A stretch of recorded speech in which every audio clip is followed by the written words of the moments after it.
और आगे बढ़ेंगे, बात करेंगे जोधपुर की, जहां एम्बुलेंस चालक की बड़ी लापरवाही सामने आई है। दरअसल घायलों को लेकर एम्बुलेंस जोधपुर अस्पताल आ रही थी, लेकिन एम्बुलेंस कॉरिडोर में जाने की बजाय दीवार से टकरा गई। इस हादसे में कई लोग बाल बाल बचे हैं। हालांकि हादसे में एडिशनल एसपी घायल हो गए हैं। आपके सामने हम फुटेज भी रखने जा रहे हैं घटना स्थल का, जहां एम्बुलेंस चालक तेज रफ्तार में ये एम्बुलेंस लेकर आता है और ये इतनी जोरदार तरीके से टकराती है दीवार से। तस्वीरें आपके सामने रख रहे हैं, लेकिन गनीमत रही है कि इस हादसे में कोई जनहानि नहीं हुई है। अरुण इस वक्त मेरे साथ ज्यादा जानकारी लिए लाइव मौजूद हैं। अरुण, एक बड़ी लापरवाही कहेंगे इस चालक की जो सामने आई है, जिस पर जिम्मेदारी है कि सुरक्षित वो पेशेंट को अस्पताल पहुंचाएगा, लेकिन एक बड़ी लापरवाही की तेज रफ्तार से लाता है दौड़ाते हुए एम्बुलेंस को और दीवार से टकरा जाती है ये।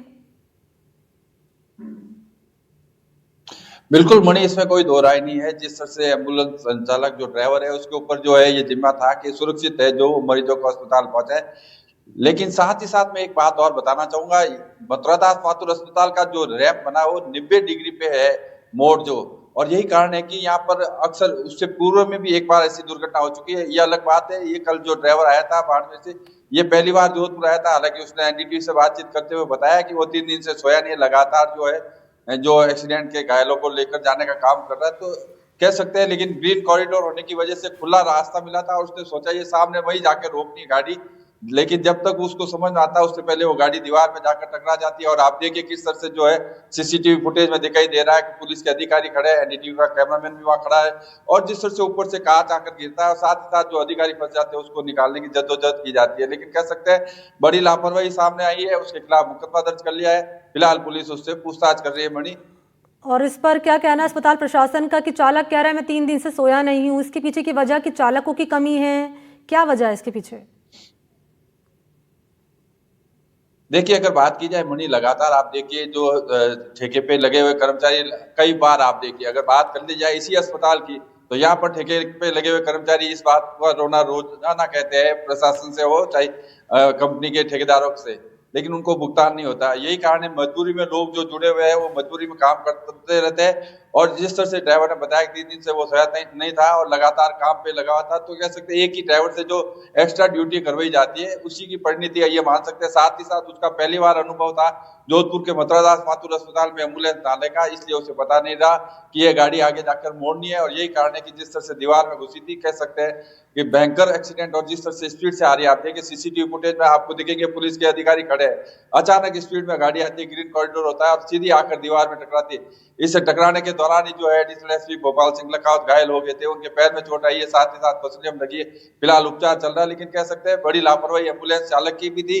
ग्रीन कॉरिडोर है, लेकिन अस्पताल पहुंचने के दौरान जब उसे रास्ता मिलता तो उसको धीरे करनी चाहिए थी।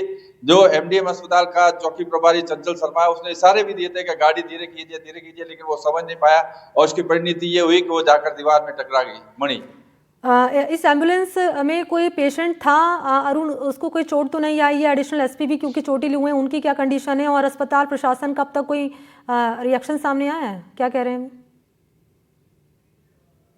देखिए मणि, अगर बात की जाए तो एम्बुलेंस की स्पीड इतनी तेज थी कि साथ में जो अटेंडेंट बैठा था, आप देखिए सीसीटीवी फुटेज के अलावा जो ओरिजिनल फुटेज जो दिखाई दे रहे हैं उसमें साफ दिखाई दे रहा है पीछे जो साथ में अटेंडेंट बैठा था वो उछलकर आके आके गिरा है। यानी कि आप देखिए गाड़ी की स्पीड कितनी तेज होगी। इस एम्बुलेंस में उन्हीं पुलिस कर्मियों को लाया जा रहा था जो वायतु के पास सड़क दुर्घटना में घायल हुए थे। उन पुलिस कर्मियों के साथ जो अटेंडेंट था वो खुद उछल गया। तो आप देखिए स्पीड इतनी तेज थी कि कह सकते हैं कि दीवार में जाकर टकराने के बाद ही रुकी थी। अब प्रशासन इस पूरे मामले की जांच कर रहा है। जो एम्बुलेंस का ड्राइवर है उसको डिटेन कर लिया है, उससे पूछताछ कर रहे हैं। लेकिन कह सकते हैं कि अगर थोड़ी सी अगर सावधानी बरती होती तो इस तरह का हादसा नहीं होता। दोबारा जो मरीज घायल है उनके साथ और ज्यादा झटके नहीं लगते या जो पुलिस अधिकारी घायल हुए वो घायल नहीं हो पाते। मणि, अच्छा, ये घटनाक्रम फिर से सामने ना आए, इसको लेकर क्या कार्रवाई हो रही है मामले में? कोई आदेश दिया गया अब तक? देखिए अगर अब बात की जाए तो देखिए मणि, अगर बात की जाए जिस तरह से अस्पताल अधीक्षक से हमारी बात हुई थी, उन्होंने कहा हम इंजीनियर को बुलाकर राय लेंगे कि इसका जो ढलान और जो ग्रेनाइट लगे हुए हैं, साथ ही साथ जो 90 डिग्री का मोड़ है उस पर कैसे बदलाव किया जा सकता है या कोई दूसरा रास्ता है जहां से एम्बुलेंस से मरीजों को सीधा लाया जा सके। तो उसके बारे में अब वो जो है प्रशासनिक अधिकारियों के साथ और पीडब्ल्यूडी के अधिकारियों के साथ बैठकर चर्चा करेंगे, क्योंकि एक हादसा ही है वो आपको सबक देता है कि भविष्य में इसकी पुनरावृत्ति नहीं हो। इसके लिए जो है अस्पताल अधीक्षक जो है विकास राजपूत डॉक्टर उन्होंने कहा है कि प्रशासन से बातचीत करके इसका कोई रास्ता और समस्या का समाधान ढूंढने का प्रयास किया जाएगा। मणि। ठीक है, शुक्रिया आपका अरुण तमाम जानकारी के लिए।